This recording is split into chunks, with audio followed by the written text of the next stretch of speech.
आपण सर्वांना माझा नमस्कार। आज आमच्या सासू-सासऱ्याचे श्राद्ध आहे अष्टमीचे। तर हे जाऊबाई स्वयंपाक करतात सगळं। तर अगोदर भजे तळून दाखवायल्यात ह्या आणि भजे छान असे खरपूस तळले होते, चांगले असे सगळे चम्मचनीच केल्या सगळं। हे आता हे चपोळ्या केलेल्या आहेत आपल्या अशा आणि हे भजे तळून दाखवलेले आहेत।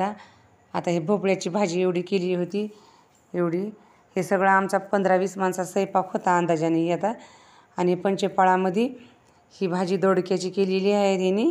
आणि मग ही आता भेंडीची भाजी ही केलेली आहे आणि गवारच्या शेंगाची भाजी अशी ही केलेली आहे। आणि चमकुऱ्याच्या वड्या पण अशा वाफून फ्राय करून घेतल्या त्यांनी, पाण्यावर वाफून घेतल्या होत्या। आणि सपक वरण केलेलं आहे, सपक वरण।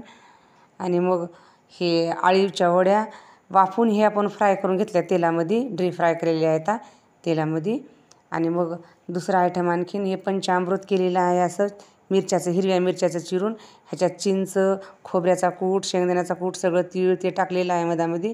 आणि मग हे कोशिंबीर पण केलेली आहे, काकडी खिसून ह्याच्यामध्ये दही, हिंग ते टाकून तडका लावला होता सगळा। आणि मग हे खीर आहे तांदळाची, तांदूळ भाजून हे शिजून केलेली आहे खीर, दूध ते टाकून इलायची सगळं। आणि हे कढी केलेली आहे अशी दह्याची।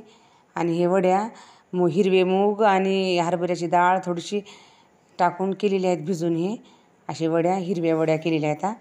हिरव्या वड्याचाच मान असते म्हणून हिरव्याच वड्या करतात त्या। आणि भात, हे भात करून ठेवलेला आहे, असे 15 आयटम केलेले आहेत हे सगळे। हे आवडलं तर सगळं लाईक आणि सबस्क्राईब करायला विसरू नका। आणि कसं वाटला हे स्वयंपाक आमचा जाऊबाईचा कमेंट्स करून नक्की सांगा। पितृदेवताचा आमच्यावर आशीर्वाद राहो। उर्मिला स्वयंपाकघरात आपलं स्वागत आहे।